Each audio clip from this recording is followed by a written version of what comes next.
My name is Joe. I'm from the Applied Sports Research Group at Leomo. We're here at the Leomo Performance Center in Boulder, Colorado, and I'm excited to share some recent work looking at squats with you all today. Hopefully I can shed some new light and present it in some new ways that will be interesting to you all and that can provide some value to your work and in any of the athletes or coaches that you may be working with. So to start, why a squat? Why should we even focus on the squat? And really the squat is just a fundamental movement pattern. It's seen in everyday life, it's seen in competition, it's seen in training scenarios. And whether the focus is on improved function, competition lifting, endurance, sports, multi-directional sports, team sports, the squat at its fundamental level can provide insight into a lot of areas of just movement competency or how we're moving, and it can be a valuable tool for training.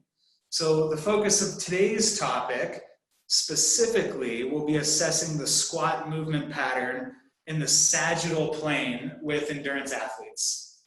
So as we know, the squat is not isolated only to the sagittal plane. There's frontal plane movements taking place potentially. There are transverse plane movements that can happen, but the topic of today will be just the sagittal plane movements because we could go on for hours and hours about breaking down every component of this.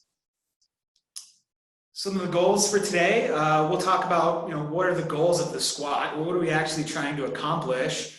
It's such a simple movement that is so integrated into everything that we do these days that sometimes it's good to step back and sort of reassess, why are we actually doing this particular movement in this particular way?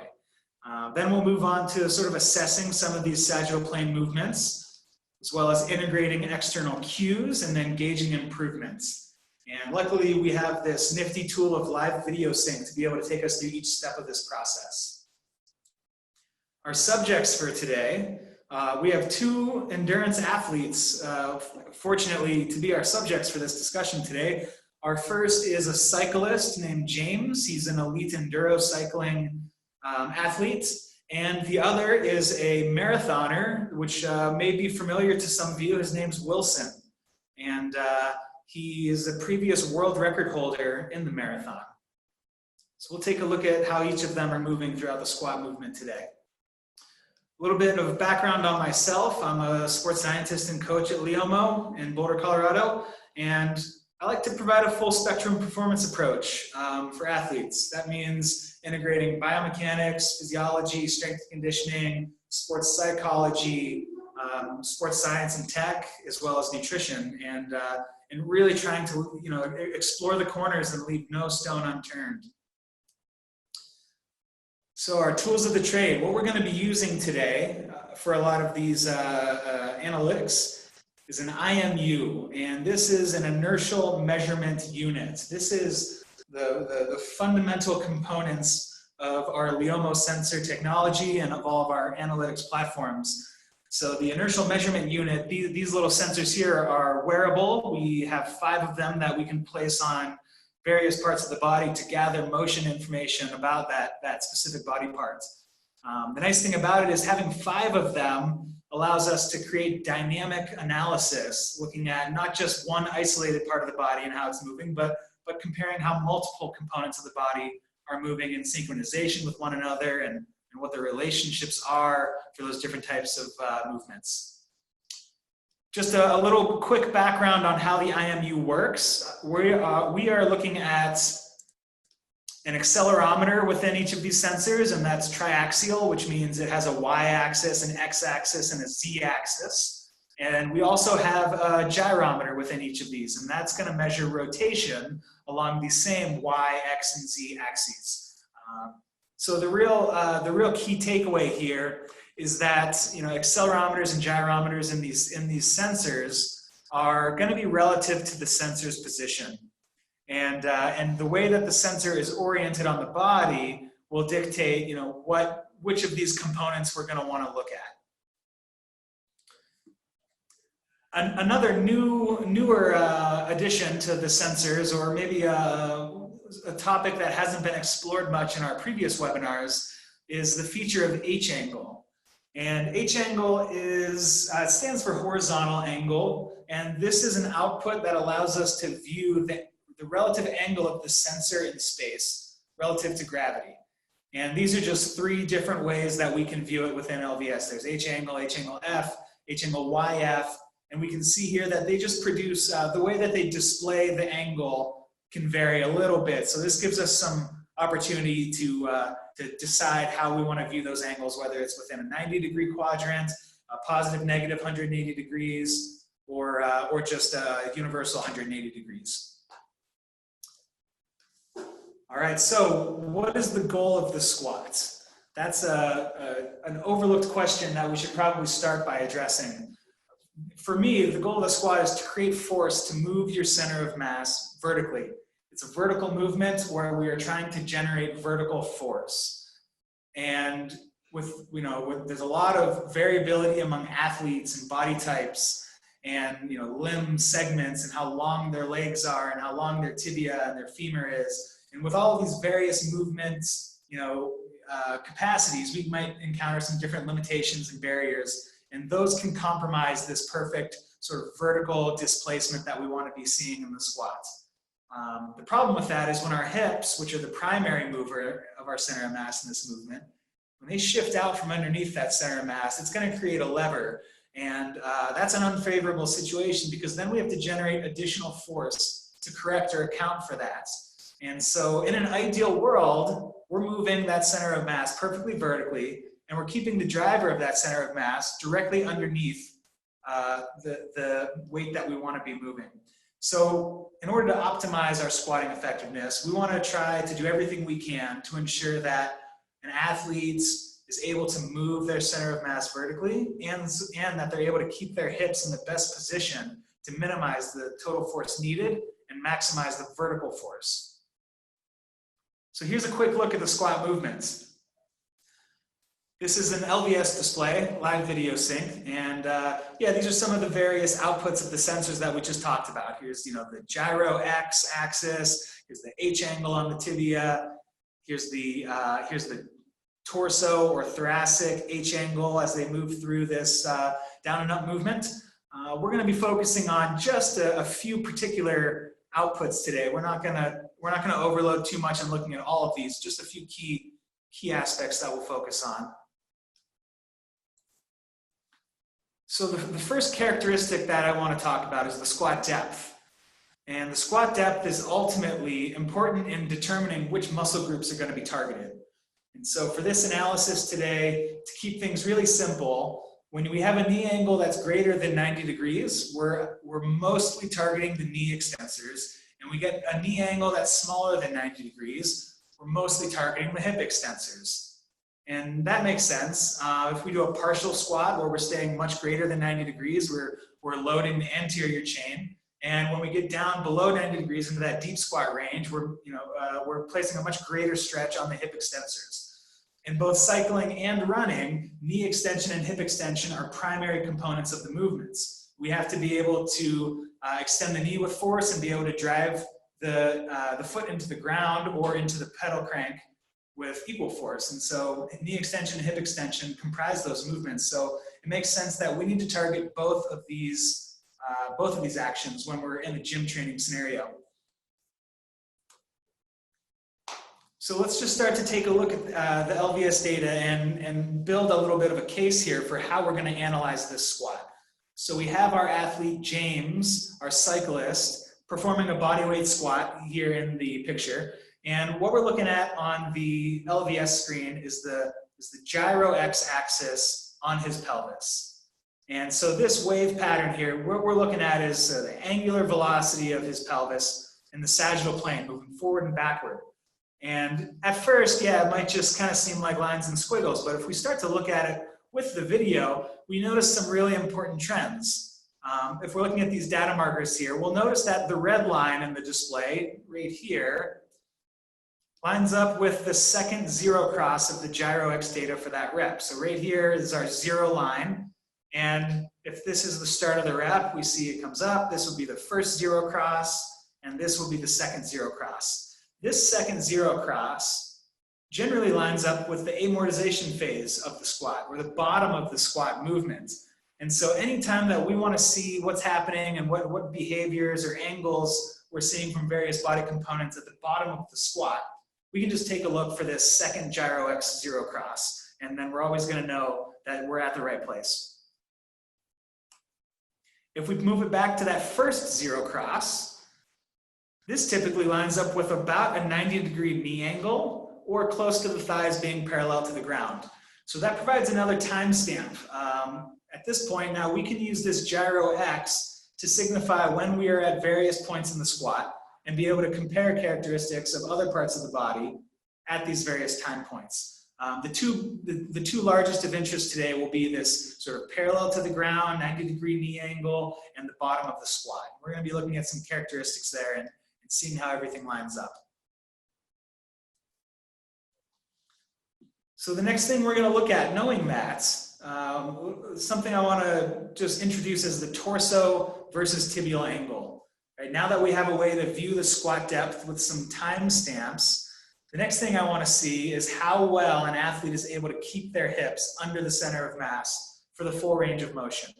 And a really good way to do that, a simple way to do that, is to look at the offset between the torso and the tibia angle. You can look at it as a hip flexion angle versus a dorsiflexion angle. And we're going to look at this through the entire range of motion. So just making some broad observations, we can see Wilson Kipsang here performing a squat in two different conditions, with and without a heel lift. But we can see in this first picture here, from the start of the movement to the very bottom, ideally we want to see this torso angle be matching up really well with this tibial angle. One of the challenges that happens with endurance athletes especially, and within that even more so runners, who tend to have a little bit more limited dorsiflexion at the ankle, what will happen is they'll hit their maximal dorsiflexion range pretty early in the movement. And then in order to keep going and getting lower and create the illusion of depth, they'll start to tip their torso forward, ultimately shifting their hips back in the movement. And this is ultimately what we want to start to capture some data on and try to correct. So when we're looking a little bit deeper at this, we can see in James's movement here, he's at the bottom of his squat. He's got a little bit of what appears to be a limited tibial angle or dorsiflexion angle, and we're seeing his torso tilting forward. What we've got here in the 4 data screens, we have this pelvis gyro X that we just talked about. This is going to provide our timestamps. So within this squat, he's at the bottom of the squat. We're viewing the second zero cross. The first zero cross would be about 90-degree angle. Over here, we have his torso angle. I've labeled it as thoracic angle, but basically the sensor is placed on his sternum. So we can think of this as the sensor on his sternum. And this is displaying the angle, the H angle output of that sensor on his chest. Down here, we have his left tibia and his right tibia. We can see where these sensors are secured with a little bit of kinesio tape, just right to the tibial tuberosity on the front of his tibias. And now we can start to compare the angles of his tibias relative to his torso. And so just right off the bat, we can see there's a pretty big offset. His tibias are more upright at 63 degrees, 63.4 degrees, and his chest is tilted all the way down to 35.5. I should mention that 90 degrees, reported as the H angle in this case, is when we are perpendicular to the ground. So when he's standing upright, we're at 90 degrees. And so these tibia measurements being at 63 indicates that they're more upright than the torso, which makes sense just looking at his position, we can see that. So a pretty big offset here. Really in both of these athletes' cases, the tibial angle is a limiting factor, and it's detrimental to this because it's causing them to shift their hips out of line with the center of mass. We can see in these 2 pictures, James has to stick his butt way back like he's trying to reach for a bench, as opposed to being able to keep his torso more upright. And the problem there is when we push the hips way back, we've now shifted them out of line with the center of mass in the direction of movement that we want to create. This ultimately, if we are loading a squat on the back or front of him, it's creating a long lever right through here between the engine of this movement and the ultimate resistance and center of mass. And this long lever is going to, one, take some of the emphasis off of the muscle groups that we want to target, specifically the quadriceps. And it's also going to increase the amount of loading to some of this middle ground in between the lever in the lower back region and even into some of the middle back region. You know, if you want to train the middle back, that's an effective way to do it. But for us, I'm more interested in training our power center. I want to train the posterior hips, and I want to train the extension. So to correct for this, you know, using just some external cues, an easy way that we can shift things around without having to change anything in him anatomically would be to just use a heel lift. It's a way to allow him to continue training this movement pattern while we're working on some of these individual limitations. And yeah, in the meantime, we're just going to use this heel lift to help him achieve that more aggressive tibial angle. So we're tilting the tibias a little farther forward, helping the torso stay upright. If you've ever seen an Olympic lifting competition or an Olympic lifter in general, this is a pretty common practice. For some of the, you know, some of the heavier lifts in Olympic lifting, they require a really high degree of dorsiflexion to be able to get under that bar when it's heavy loaded.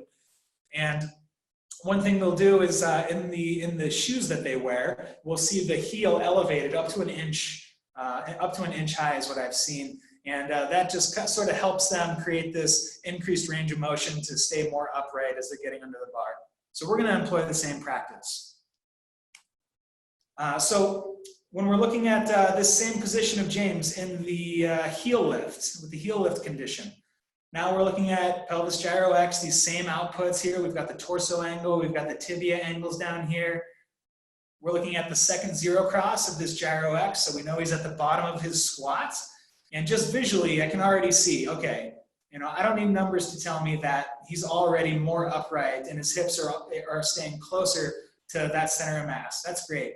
But to put some value on it and be able to compare this across, you know, reps and sets, and also be able to toy with the heel lift to be able to sort of distinguish when we have the most optimal height, you know, for this individual. I like to put some numbers on it. So using this, this is a 1.25 inch heel lift. We just used a couple of our Olympic lifting plates in the gym here. Using that, we've increased his tibia angle by 2 to 4 degrees, right? So we took them from, if we just rewind here, about 63 degrees. Now we're down to 59 and 61. So that means that they are tilting forward a little bit more, a modest change, but really the big change comes with the torso angle. Just that 2 to 4 degree increase in the tibias has allowed him to reduce his torso angle by 18 degrees. So if we go back, we had 35.5 degrees here of forward tilt. And now we've reduced it to 53 degrees. So this is a pretty significant change. The previous offset of these two values was about 30 degrees, and we've just reduced it to 6.5 degrees using a 1.25 inch heel lift. So a pretty simple tool and a pretty simple practice that, when we can really observe what we're doing, can be a powerful tool without, you know, going out and needing to buy expensive equipment, or, you know, having to stop an athlete from training the squat while they work on their ankle dorsiflexion. With just this simple tool, we're able to load heavier and be able to train those muscle groups in the manner that we want. You should also note this is a pretty convenient way to assess dorsiflexion range of motion symmetry in the left versus the right. Okay, so the next sort of concept or idea in this analysis that I want to talk about is spinal coupling. And spinal coupling is basically assessing how well an athlete is able to maintain the position of their torso relative to their hips. This is especially relevant at the bottom of the squat when you have less than a 90-degree knee angle at the squats. We're going to use the H angle output from our sensors on the pelvis and the torso. We have the pelvis sensor on the sacrum. The torso sensor is on the sternum. And in optimal conditions, the offset of these two outputs should stay consistent through the full range of motion. I'm not necessarily concerned with how offset they are from the start. You know, some people have different natural curvatures in their spine. And the way that they've been trained to squat and the way that they have trained their squat throughout their years has just developed that capacity to be able to move in that way. And that's totally fine for me. Where it becomes interesting to me is when we see somebody changing the angle of these two things as they move through the squat movement, especially at the bottom of the movement. When a lot of times we see folks, when they really hit their hip flexion limits as they're getting below 90 degrees and they start to round their back, or we start to see some forward rounding from the torso or some hyperextension from the torso.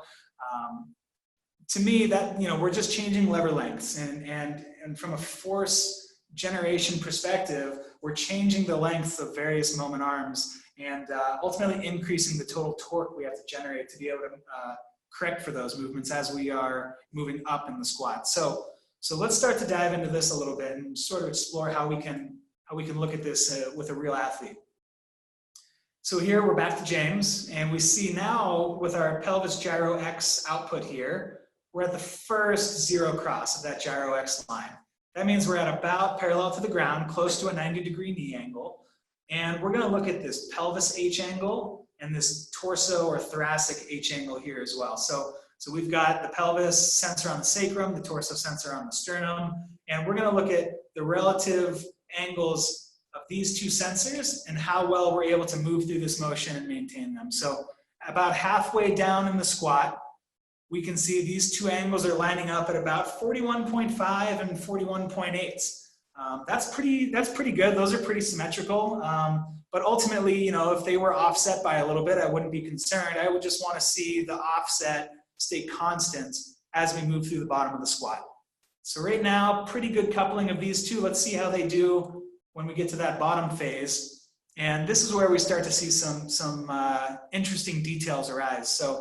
So what happened here is we got below 90. Clearly, we've hit our limit in hip flexion range of motion, and we've compensated for that by posteriorly tilting around the pelvis and anteriorly rounding through the upper back and torso a little bit. We can see that in our numbers because the torso has now moved forward from 41.8 to 35.5, which means it's tilted forward farther by about 6 degrees. And the pelvis has posteriorly tilted from 41.5 to 56.2. So we just saw this offset of less than 1 degree grow to an offset of about 20 degrees. And so this is an interesting characteristic. We can now start to see the impact of some of these external cues that we want to add and that we're going to show next, and be able to compare them and create some real change with some numbers that I can deliver to James as feedback that he can use in his training moving forward. So let's add the heel lift and see what happens. We add a heel lift to this. We already talked about what the heel lift can do for his torso and tibia angle. So how does it do with spinal coupling? Well, just that same 1.25-inch heel lift. We're looking at now the bottom of the squat. We're at the second zero cross of this gyro X. And we see the heel lift alone reducing the offset from 20.7 to only 7.4. So we're still not quite maintaining that less than 1 degree offset that we had at about 90 degrees, but we're doing pretty well, and we're making quantifiable improvements here. So this is a great starting point. And this is something that James has been able to take with him and integrate into his gym sessions in his normal training. But I think there's probably something else that we can do here. What I wanted to explore is if we added an external cue, because what I really think is happening is in this really deep hip flexion and dorsiflexion range of motion and knee flexion range of motion, I think just maybe a little external cue in the form of a light weight might be able to cue some of these upper back muscles and some of these hip extensors to work a little bit harder in that range of motion and be able to straighten things out a little bit more. So our next move was to add just the bar to his back, which is a relatively lightweight for James here. And with the bar external weights and the heel lift, we've actually reduced this offset between the pelvis and the torso to exactly 0 degrees at the bottom of the squat. And that makes me pretty happy. So, basically 56.3 degrees each, we're now at a 0 degree offset when initially we were looking at about 20.7 degrees of offset. And we can see the progression as he moves through these external cues. And this is ultimately a position where he's in control. His muscles that we want to be working are the ones that are activated and turned on. And he's able to move in a nice vertical fashion to be able to create maximal vertical ground force. And for me, in a training scenario, this is the ideal way we want to be training for a squat. If we wanted him to move horizontally, you know, we'd be doing a deadlift or targeting something else. So this is working out really nicely. And I should also mention that, you know, again, these two values don't have to line up exactly perfectly. It worked out nicely in this particular case, but again, people have some different, you know, people have different natural spine curvatures, and it's not the absolute values themselves that really matter in an individual's squat. It's how well they're able to maintain the relationship. And it's the offset between the two. And if we have a really close value at one point, you know, I want to try to keep in the same ballpark of offset as we move through it. And so, yeah, if we're able to use a bar and a heel lift or some external cues, keep that offset down to 0 at the bottom and 0 at 90 degrees, then I think we're doing a great job. All right, so let's take a look at our runner application. Here we can see Wilson running on the track. And yeah, our nice Instagram photographer there with his phone buzzing through as well. But you know, we can kind of see in the running there's a clear vertical force as Wilson is driving his legs into the ground, and that's the aspect that I like to think about when I'm programming training squats. Is we're trying to maximize his ability to drive vertical force into the ground. And the way it stands, when we're in this position, this is not a great position to be able to drive vertical force. So just taking a look at some of the initial observations with Wilson here, we're going to just sort of see how some of these same cues and analytic tools can apply to the runner's case, because there are some differences, you know, in the typical runner profile and cyclist profile that I've been seeing. So we've got the sensor placements are pretty much the same. We have one on his pelvis, we have one on his torso or sternum. The only difference here is, instead of looking at the tibial angle, we wanted to explore some different areas, so we just strapped those sensors onto the top of his thighs, just above the knee. And so we'll be using that for a little bit different application here, but it's still going to give us some great information on the depth of the squat. So the first thing I want to look at is this gyro X pattern. And we can see when Wilson squats and he kind of hits this dorsiflexion limit and he starts to drift his hips back and cave his torso forward, the first thing that we're noticing is the change in this gyro X pattern, where we've sort of lost this nice uniform double zero crossing wave that we want to see to be able to identify these moments. Part of that is because we're not able to get quite to a parallel to the ground angle here. So we're coming up a little bit short, which means we're only getting one zero cross. And so that parallel to the ground and bottom of the squat zero cross is sort of overlapping as just one data point. So just as a broad generalization, I can just take a look at this without even seeing somebody squat and know, okay, we're not really achieving below a 90-degree knee angle, or we're not getting the depth of the squat, you know, to be able to really target the hip extensors the way we want. And this could be just largely due to his anatomy. You know, a little bit longer femurs. Wilson's about, I don't know, I think about 6'1". He's got some long legs, you know, typical Kenyan runner profile. And that can make this, you know, getting into this position pretty difficult for him. But what I would hate is to have to omit the squat movement from his training altogether. So, you know, using some external cues to be able to help us with these shapes is a great thing. Just one more thing on this slide. If we look at the H angle output of the sensor on his thighs, we can see his peak squat depth here, 22.5, 22.6 degrees, with 0 degrees being parallel to the ground. So that shows, you know, we're only getting, yeah, it's definitely a partial squat. We're 22 degrees short of being parallel to the ground, let alone going below parallel to the ground. So let's see how we can increase that squat depth. So a couple of the other initial observations.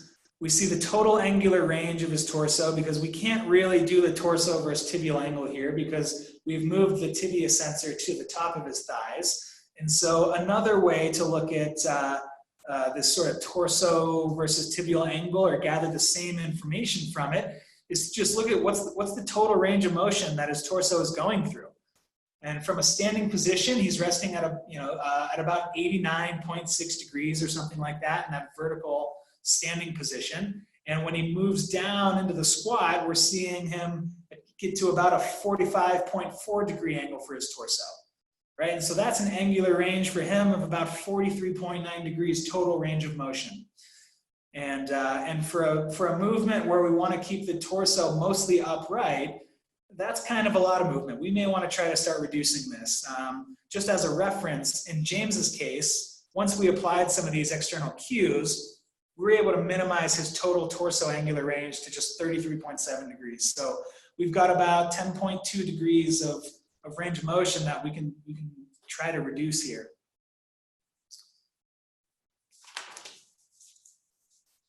So, looking at the spinal coupling then, his spinal coupling presents as pretty good actually in our initial assessments. He's displaying an offset between his torso and his pelvis of just 6.7 degrees at the bottom of his squat.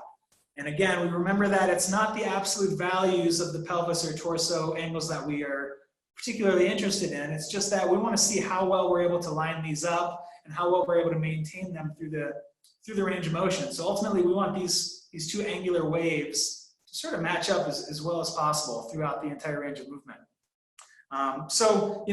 Actually, his spinal coupling is pretty good. We aren't gonna try to change this too much, but one thing we will be interested in is just sort of maintaining this positive quality and maybe monitoring it for improvements as we move forward with some of these other cues. So to start, let's add a heel lift and just see what that does for his tibial angle. Right away, we can see the shape of his squat has changed pretty dramatically.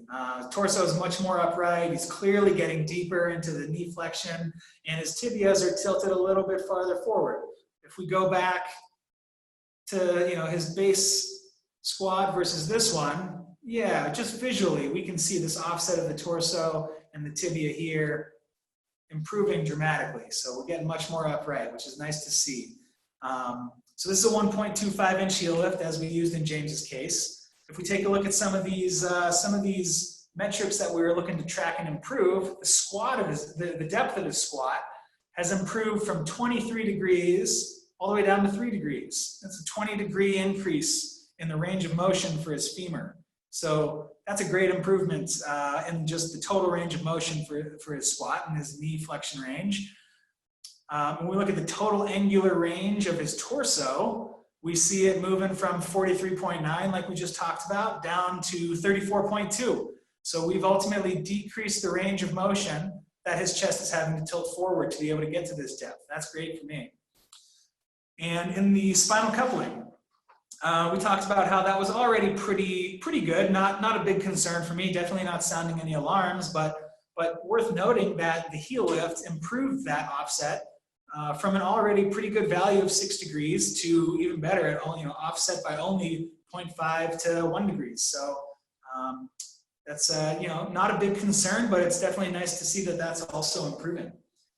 So the next thing to do would be, we're not doing a lot of body weight squats in the gym with these runners. Once we're able to sort of make the shapes we want to make, we want to be loading these movements to be able to increase strength and power. And the big test will be, it's nice in a controlled, lightweight, body weight situation to be able to create these shapes and get into these ranges of motion. But if it all collapses when we start adding a light weight or start loading this movement, then it's not really worth much. We got to be able to load these movements in these ranges of motion. So let's see how well we're able to preserve this when we add a little bit of weight.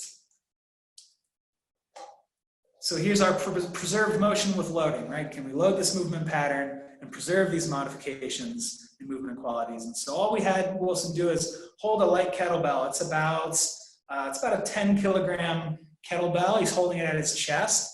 And luckily, we see that all of these movement qualities are preserved. So this is a successful application of external cues and a modification to his technique. The depth of his squat is still remaining between 4 to 5 degrees on the thigh, so that's great. We haven't compromised anything there. We see his spinal coupling is still held to within 2 degrees of the previous value, so not a big change there. And the positive change is in the torsal angular range. That that little bit of extra cue to cue some of these posterior chain muscles in the upper back and torso, kind of telling them to turn on and be able to pull back and stabilize the torso a little bit better, has actually reduced his torsal angular range to 33.9 degrees, which is great, because if we go back and think about, in James's case, he was able to minimize his total torso range to 33.7,